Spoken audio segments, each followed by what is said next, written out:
Ladies and gentlemen, welcome back to Gaming with me, Tony Mo. Happy Saturday to you. Hope you guys had a great week. I think we had a great week here on the channel.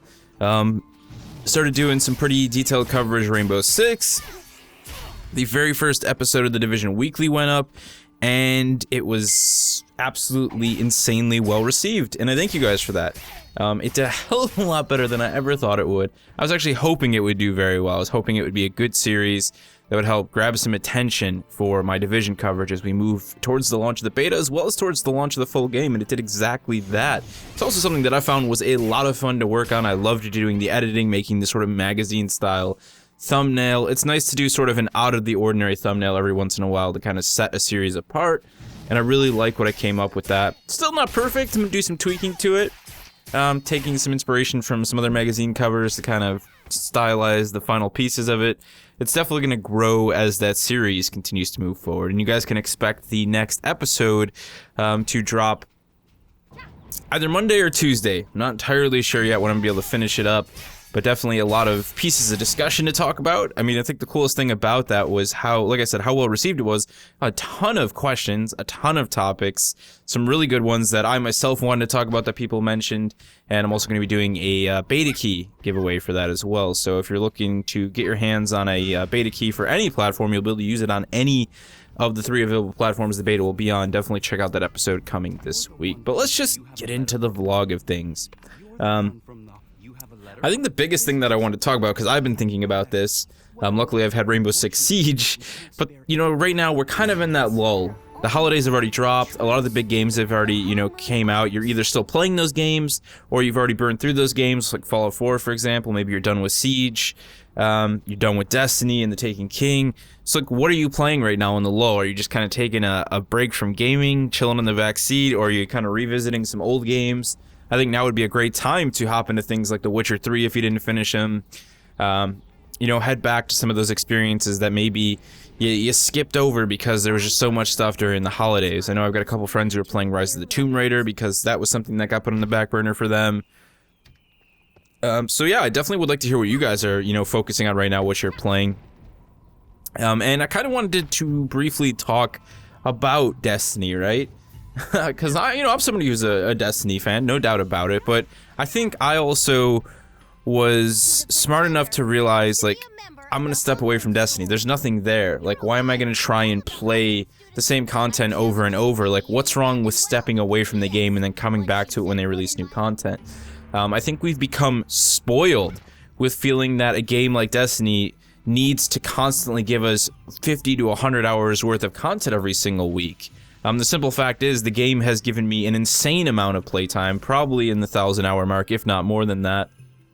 And that's awesome. Like, I paid like $100 for something that's given me 1,000 hours of playtime. If you actually want to do the money to time value thing, you know, Destiny's killed it. You know, we can complain about it all day, but I do think we've become very spoiled with how long we expect one game to hold our attention. It's something that I'm definitely not agreeing with anymore. Maybe I did feel like that in the past, but I've come to the acceptance, like, that game gave me a lot of great moments, it gave me a lot of hours, and I'm okay to step away and just wait and see what they do next in terms of substantial content. Like, I'm not going to be one of those people coming back to play the PvP, to play the Crucible for the Valentine's Day event. Like, I just don't care about that. Like, I want to know when there's actually a good reason to play the game, when I can go back to playing Destiny and having it have that in-the-moment value for me. And this is something we're going to talk about on the Division Weekly regarding the Division and people's perception of the size of the map, and also their already, like, you know, preconception of how long they think the game should last them. Like, there's people talking that they want the Division to last them like 1 to 2 years already. It's like, whoa, you obviously have no idea how much work goes into a game to make it even last that long. The reason MMOs can even exist that long is because there's an excessively stupid amount of grind. Like, already looking at Black Desert, okay, you like the idea of player housing? Just wait and see how much time it's going to take you before you can even get into player housing. That's the great thing about smaller experiences like The Division is aiming to be, like The Witcher, like Fallout. These are games that you can get 300-400 hours out of, but you don't have to put 300-400 hours in just to reach that one gameplay element, that trading element, or that house building element. You don't need to put all that time in just to reach one thing. There's no grind like that. So these games are very much, you know, cut down experiences that, to me, are far more enjoyable than any MMO style experience, and we take that for granted so heavily. Anyways, one of the games that I've been really looking forward to and kind of catching up on, Game Informer's doing a bunch of coverage of it, I even got my Game Informer issue here, is Doom 4. The return of Doom, right? Doom is something that I'm really excited to see come back. We talked about this in the past on the anniversary of Doom, and it's kind of just gotten back into my headlights again because the game actually does plan on dropping this spring. I'm going to have a link down to the Game Informer article if you're somebody who's kind of been away from it. Awesome bit of coverage. Game Informer's been killing it with their extended coverage for certain games. You know, they did it with The Taken King, and they're doing it with Doom right now, and I think they've done an awesome job of like bringing really great coverage, great commentary, discussion with the developers, and Doom has definitely nailed it. So definitely go check that out, and of course, if you got any thoughts of your own regarding Doom, feel free to leave them down in the comment section below. Something I'm very excited about. Now, a couple weeks ago we talked about the Oculus Rift. Of course, you know, the full price release for that and everything came out, blah, blah, blah. And now, just recently, we've gotten some rumors regarding the HTC Vive. Rumors that seem very over the top and kind of hilarious, as if they were intentionally pushed out there by HTC and Valve and, you know, the companies working on that project to try and like soften the blow for whatever the price actually ends up being. Because we're seeing rumors, there was one article that posted as $1,500 for the Vive. I don't believe that for a second, that they would actually charge $1,500 for this thing. I could see it pushing into that territory if the Vive was like this ridiculous, like, you know, like 190 degree resolution, you know, wraparound display, you know, just, you know, 4K resolution or something stupid, but that's not what they're aiming for. I feel like that was one of those articles that was leaked intentionally, right? To try and, so when they come out and say it's $500-600, it's the same price as the Rift, or it's more than the Rift, people aren't as upset, because that was one of the biggest issues with the Oculus, is that people, you know, just had to try and dig at whatever they could because they were upset about the pricing of the Rift, so they looked back at what Palmer Luckey said 2 years ago about a product that, you know, is so far behind what we're actually going to see releasing this year with the Rift. It's obviously much more advanced piece of technology than it was 2 years ago, going back to the DK1 and even the DK2. So always fun when you see rumors like that. You always question whether or not that's intentional leak by the developers to, you know, try and tame the waters before they actually do announce the full pre-order and release plans and details. I know a lot of people are looking to the Vive actually to be the more affordable option to the Rift, and I guess we'll have to see. I would say that if they're trying to build a device that's of equal quality to the Oculus, there's no way it's going to be that much more affordable. I don't believe for a second that they can actually, like, they somehow had the technology to build a device as good as the Rift, if not better, and then have it cost less. Like, we know the cost of these resources and the research and development. I just don't know how it could be cheaper and still be the same quality, same resolution, same build quality, same technology quality. But hey, who knows? Maybe they'll prove me wrong and Gabe Newell fronted the bill himself and they're just gonna lose a bunch of money on it so they can beat out Oculus. Good for the consumer, I guess, right? That's all I have to really say about that. Still excited for VR. Really excited to play E-Valkyrie. I have to say that's looking to be more of an actual game than I thought it was going to be. I know a lot of people are looking at it like Connect Sports, you know, for the Oculus, but it looks like it's actually a game, and that's kind of what we all have wanted. There's been some previews of people playing it in the journalism industry on the development kits, which are obviously not even the same quality. They're so far behind. A lot of the developers are coming out now and talking about the full retail build of the Rift and saying it's such a huge leap ahead of the DK2 and the Crescent Bay, or however they called it. So that's awesome to hear. I mean, I think that's what we all wanted to hear. And my PC is almost ready. Just got to get that GPU in there and we'll be good to go. Now, I want to talk briefly about two subjects that get brought up every now and then. These were actually things that I planned on talking about, and then a bunch of you guys like commented on stuff regarding this, so it was like perfect timing. I was like, all right, I'm going to talk about it on Saturday anyway, so it'll all fall into place. And I think the best one to start with is playing with subs, right? People always ask me, like, can sub play day, you know, can we play with you?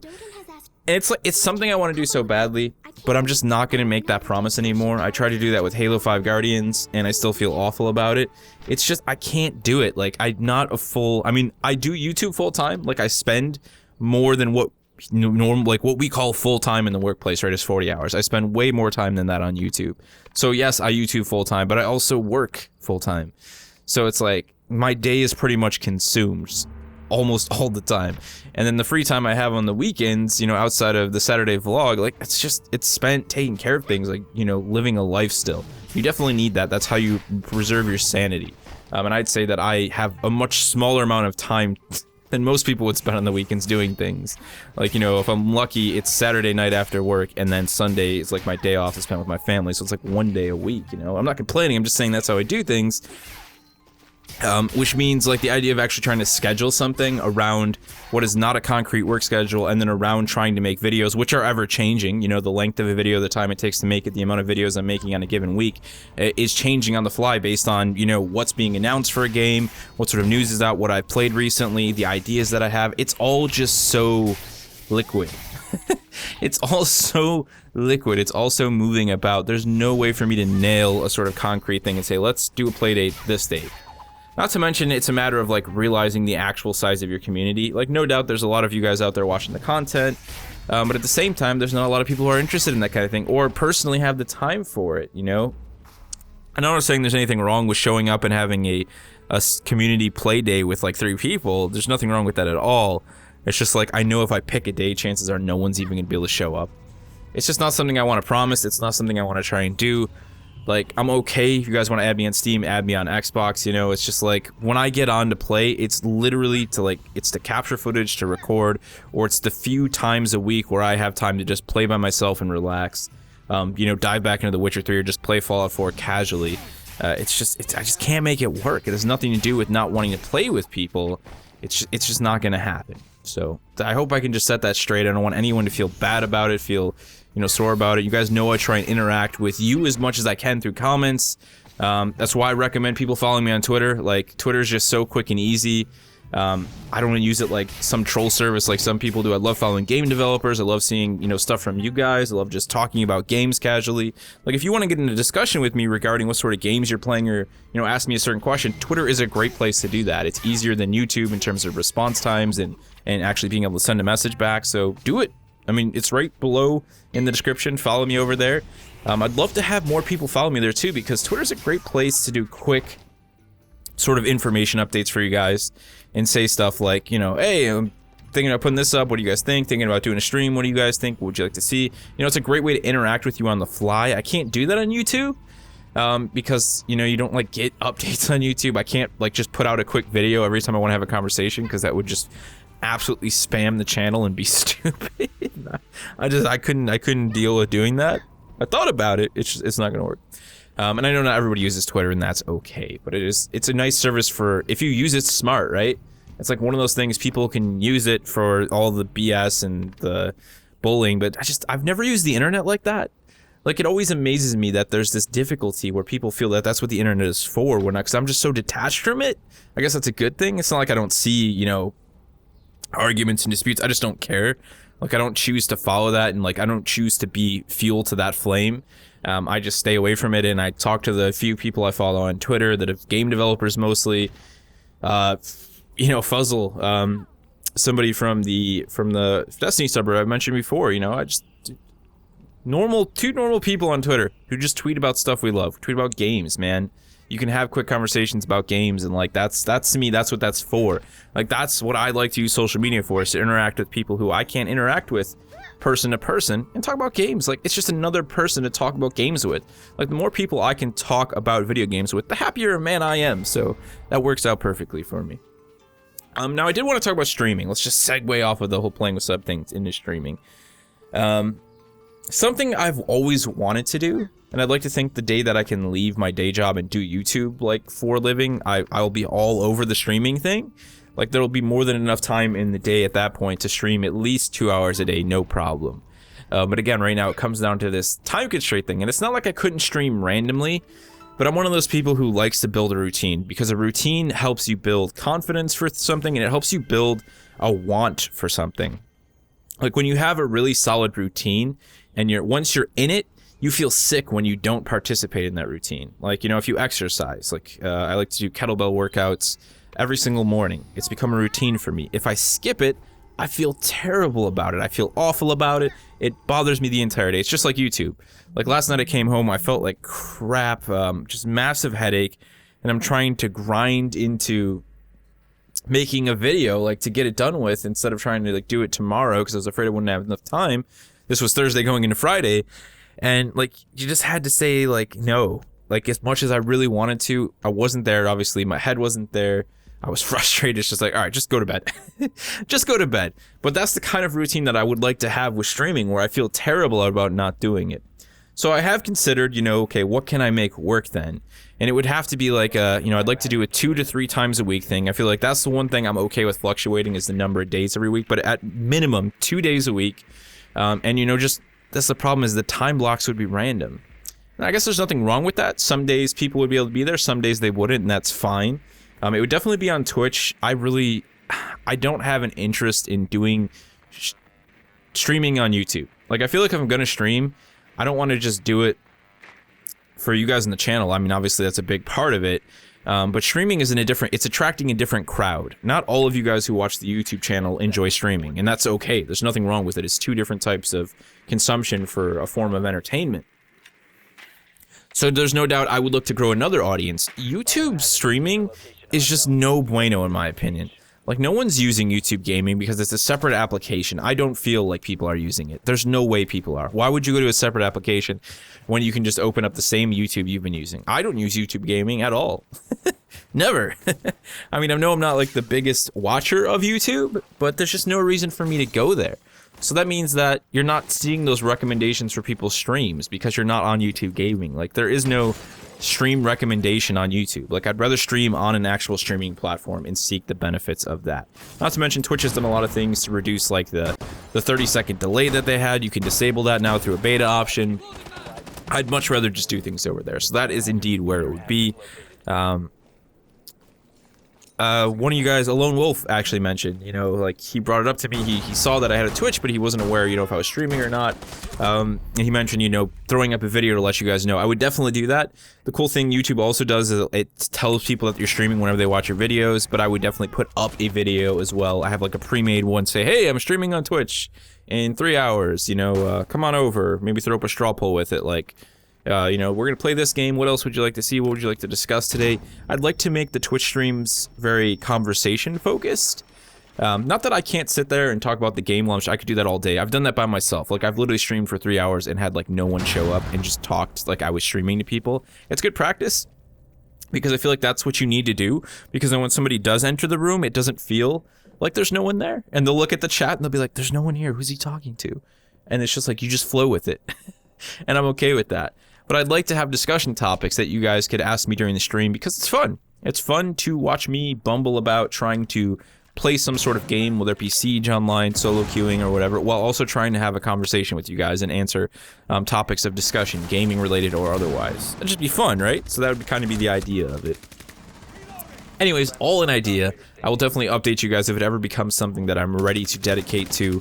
It's something so many times in the past I've tried to do, and I just realized, like, I don't have the time, it doesn't work out, and then I feel terrible about it, and I don't want to keep saying I'm going to do something and, like, setting a day and then doing it for 1 week and then dropping it. That's just no good. That's why building that routine is important to me.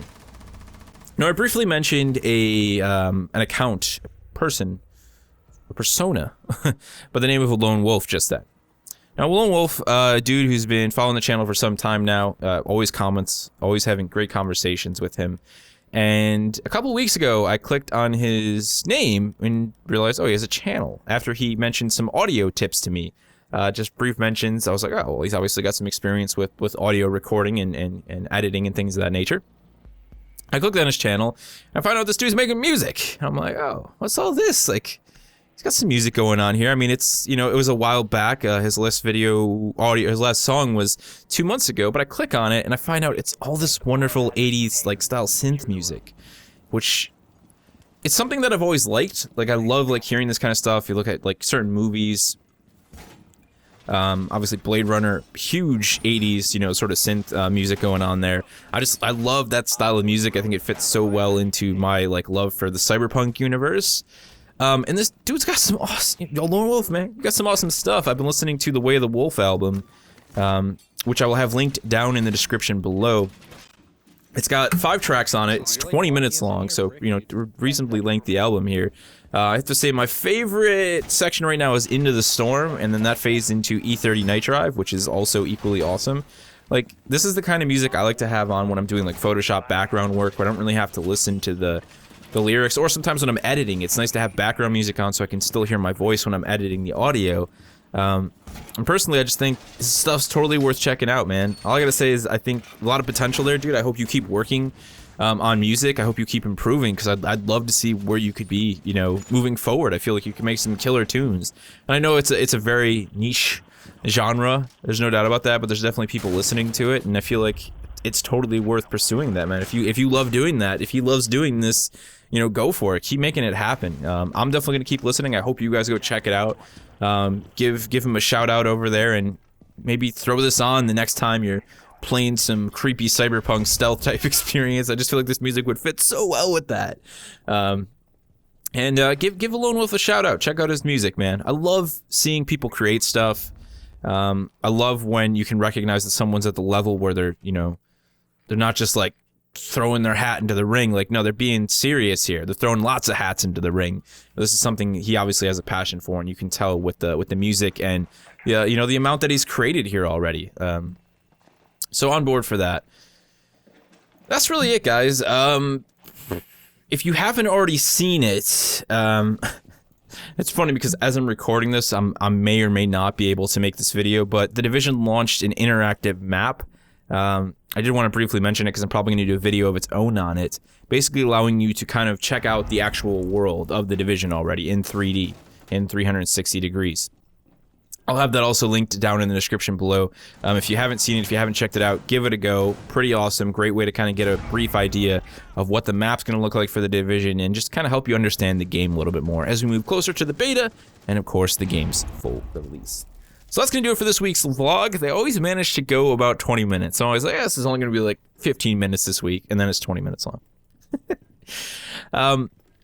I hope you guys have a great weekend. If you're on the East Coast, I know there's some crazy storm. They had to go and name it after one of the Jonas Brothers or something. Hate when they do that. It's snow. But I also know that some portions of the East Coast aren't used to getting a lot of snow, and that means you guys end up with a lot of ice because you don't have plows, you don't have salters, and you have all these problems. All I gotta say is bread and milk. Why do people think that bread and milk is what they need when the weather goes out? I saw all these crazy pictures of like supermarkets being ravaged. Like, people are gonna be trapped inside for months on end. I hope that my viewers, that you guys are sane people, and that you didn't go out and buy 55 gallons of milk. That will go bad anyways, because our milk is loaded with hormones and chemicals, and it doesn't last that long. And that you didn't buy all that bread. Because, you know what? Bread and milk, that just sounds disgusting. Like, you're gonna make bread and milk pudding? Oh. Alright. Stay safe this weekend, guys. Play some awesome games. Any questions you have for me, as always, throw them down in the comment section below. And I'll see you this Monday.